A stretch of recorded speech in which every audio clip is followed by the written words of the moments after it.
కోనేటి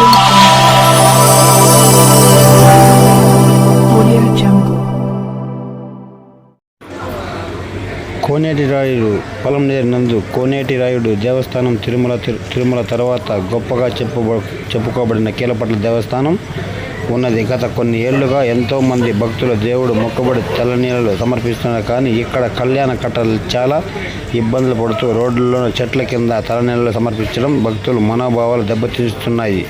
ఇప్పటికైనా సంబంధిత అధికారులు స్థానిక ఎమ్మెల్యే అమర్నాథ్ రెడ్డి గారు ప్రత్యేక శ్రద్ధ వహించి ఆ కళ్యాణ కట్ట ఏర్పాటు చేయాలని కోరడమైనది. ప్రసిద్ధిగాంచిన దేవస్థానం ఇది. గోవిందా గోవిందా. రోడ్డు మీదనే తలనీళ్ళ స్వామి. గోవిందా గోవిందా.